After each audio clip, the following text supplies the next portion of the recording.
Hello everyone, welcome back to the channel, and today we are doing chapter number 4 from class 7th NCERT Geography, and the chapter name is air.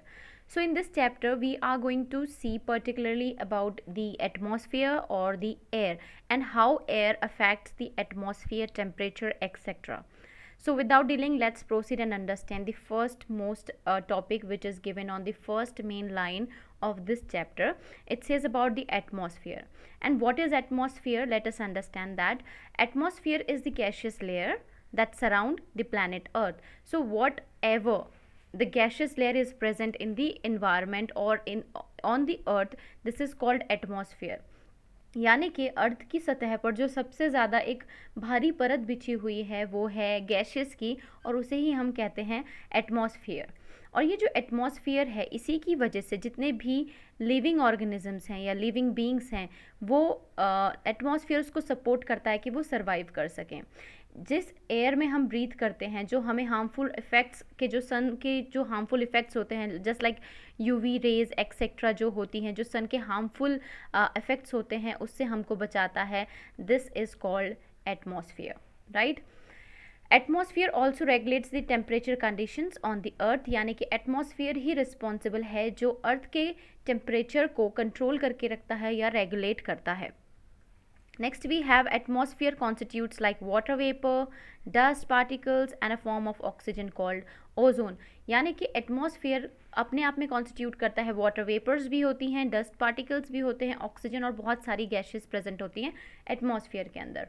Late us see the composition of the air now, because air के अंदर क्या है, बहुत सारी gases present होती हैं in the atmosphere including air. So let us see the composition of the atmosphere और the air. So here we have a diagram in front of us. It says कि हमारे पूरे एटमॉस्फेयर में या oxygen के composition की अगर हम बात करें तो उसमें से 78% जो है वो नाइट्रोजन प्रेजेंट होती है, 21% इज़ ऑक्सीजन एंड 1% में आपका होता है carbon dioxide, water vapours and other gases. यानी कि सिर्फ 1% में प्रेजेंट होता है carbon dioxide, water vapours and other gases, जबकि सबसे ज़्यादा इंपॉर्टेंट जो हिस्सा है वो नाइट्रोजन के पास है। So here let us quickly read this. The earth's atmosphere consist of various gases, as we know कि बहुत सारी गैसेस प्रेजेंट होती हैं अर्थ के एटमॉस्फेयर में। इसमें जो सबसे ज़्यादा डेंसेस्ट होती है, सबसे ज़्यादा पतली जो लेयर होती है वो एल्टीट्यूड के साथ, जैसे हम सी से अबव जाते हैं, वो बढ़ती हुई चली जाती है, मतलब पतले होती चली जाती है। और इसमें यहाँ पर ये भी दिया हुआ है कि नाइट्रोजन जो है वो सबसे ज़्यादा कॉम्पोजिशन घेरे हुए है, यानी कि 78%। देन उसके बाद ऑक्सीजन 21% कॉन्स्टिट्यूट करता है, एंड उसके बाद बाकी जो लेयर्स हैं, यानी कि कार्बन डाइऑक्साइड है, वाटर वेपर्स और अदर गैसेस हैं, वो 1% कॉन्स्टिट्यूट करती हैं, राइट।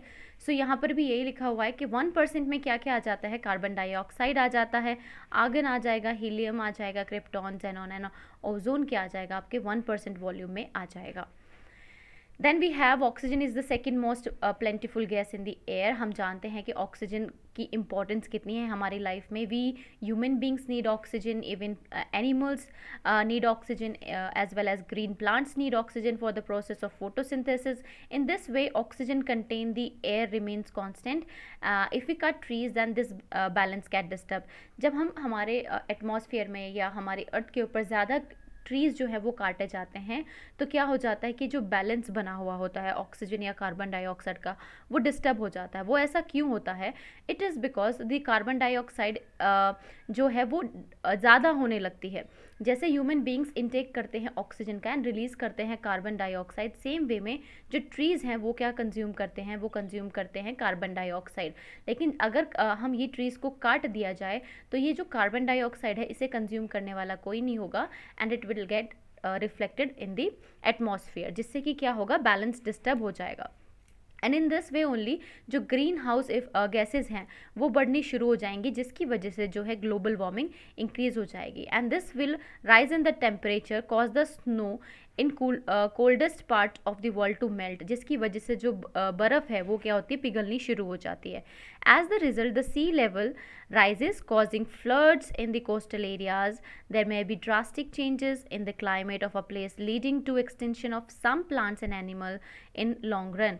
यानी कि जैसे ही ये सारा डिस्टर्बेंस होना शुरू हो जाता है, बर्फ़ मेल्ट होने लगती है, उसी सेम टाइमिंग पे क्या होता है, एज अ रिज़ल्ट क्या होता है, सी लेवल का जो लेवल है वो हाई होने लगता है, जिसकी वजह से जो फ्लड्स वगैरह हैं वो आ जाती हैं. सो इसकी वजह से क्लाइमेटिक जो प्रॉब्लम्स हैं वो बढ़ जाती हैं. देखते हैं यहाँ पर क्या दिया हुआ है, एनसीईआरटी की ही लाइंस हैं कि carbon dioxide is another important gas. Green plants use carbon dioxide to make their food and release oxygen, जैसे हमने अभी डिस्कस किया था. Humans and animals release carbon dioxide as we discussed. It creates perfect balance. However, the balance is upset by burning of fuels such as coal and oil. As a result, the increased volume of carbon dioxide is affecting the Earth's weather and climate. अगर volume बढ़ जाएगा carbon dioxide का तो हमारे weather और climate पर इसका भारी असर पड़ता है. We also have a do you know kind of thing over here. When air is heated, it expands, वो फैल जाती है अगर हवा जो है गर्म होती है, and it becomes lighter and goes up. इसका मतलब क्या है कि जब हवा गर्म होती है तो वो हल्की हो जाती है और वो ऊपर जाने लगती है. वैसे ही उसका उल्टा है, अगर कोल्ड एयर है तो वो क्या होगी, डेंसर हो जाएगी और हैवी होने लगती है. That is why it tends to sink down, और वो नीचे आने लगती है. When hot air rises, cold air from surrounding area rushes there to fill the gap. यानी कि जो गर्म हवा थी वो क्या होती है, फैलनी शुरू हो जाती है, तो उसके बीच में गैप्स आ जाते हैं. तो सेम उसी टाइमिंग पर क्या होता है, कोल्ड एयर जाके वहाँ पर इसकी जगह लेती है. And this is how the air circulation takes place. इसी तरीके से क्या होता है, एयर सर्कुलेशन होता है. यानी कि जब गर्म हवा हुई वो फैलना शुरू करती है, ऊपर की तरफ जाना शुरू करती है, क्योंकि गर्म हवा क्या हो जाती है, लाइटर हो जाती है. इसी का उल्टा होता है कोल्ड एयर के साथ. कोल्ड एयर क्या होती है, हैवी होती है और वो नीचे आने लगती है. जब गर्म हवा जो है वो ऊपर जाती है तो जो ठंडी हवा है वो उसकी तरफ पुश होती है कि वो गैप फिल आउट कर सके जो गर्म हवा के अंदर थे, और इसी के साथ क्या है, एयर सर्कुलेशन होता है. Next, we have the structure of the atmosphere. We have discussed this in 6th standard also. It is very important. हमने 6th standard में भी पढ़ा है, और एक छोटे वे में हम इसको फिर से एक बार डिस्कस कर लेते हैं. अगर हम एटमॉस्फेयर के स्ट्रक्चर की बात करें तो बेसिकली यहाँ पर अगर आप देख सकते हैं 1, 2, 3, 4 एंड 5 लेयर्स होती हैं. सबसे नीचे वाली जो लेयर है उसे हम ट्रोपोस्फियर कहते हैं, और ट्रोपोस्फियर वो इसकी जो हाइट है वो है आपकी 13 किलोमीटर्स के अराउंड, और यहाँ पर ही वो एयर एग्जिस्ट करती है जिसमें हम ब्रीथ करते हैं, right. And almost all the वेदर्स phenomena like rainfall, fog होना, ये सारी चीज़ें कहाँ पर होती हैं, इसी लेयर में होते हैं, यानी कि ट्रोपोस्फियर लेयर में होती हैं. Next we have stratosphere. It extends up to a height of 50 kilometres and it contains a layer of ozone gas. यानी कि ये वाली लेयर्स, और इसकी क्या है, हाइट कितनी होती है, 50 किलोमीटर्स तक इसकी हाइट होती है, और यहाँ पर ही क्या होती है, ओजोन गैस प्रेजेंट होती है. Mesosphere we have, it is the third layer of the atmosphere. It extends up to 80 kilometres, यानी कि 80 किलोमीटर की ऊंचाई तक क्या होती है, मेसोस्फियर होती है.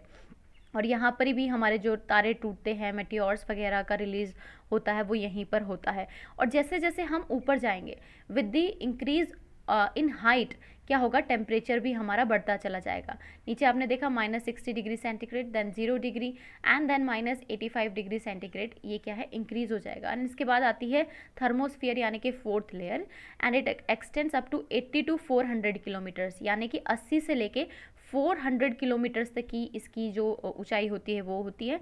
This layer help in radio transmission. Radio waves जो ट्रांसमिट होती हैं वो इसी लेयर से होती है. As you can see space crafts over here, right. So यहीं पर क्या होता है, जितनी भी रेडियो वेव्स या वो होती हैं, सेटेलाइट्स वगैरह होती हैं, ये इससे थोड़ा सा ऊपर होती हैं, लेकिन स्पेस क्राफ्ट्स वगैरह आपके कहाँ तक जाते हैं, थर्मोस्फियर में जाते हैं. और यहाँ पर टेम्परेचर क्या होता है, सबसे ज़्यादा हाई होता है, इसी के लिए इसका नाम क्या है, थर्मोस्फियर है. Then we have the exosphere and it is the upper most layer of the atmosphere. This layer has very thin air, light gases like helium and hydrogen float into the space from here. यानी कि यहीं पर क्या होता है, helium और helium जैसी जो गैसेज होती है वो यहाँ पर होती है, और यहाँ पर एयर जो है वो बहुत पतली और होती है, और हल्की गैसेज यहाँ पर प्रेजेंट होती हैं। So this was all about the first part of this chapter, and second chapter we will discuss about the weather and climate, temperature and everything. So if you have learned something new today, just like the video, share with your friends, and do not forget to subscribe the channel if you haven't subscribed it yet.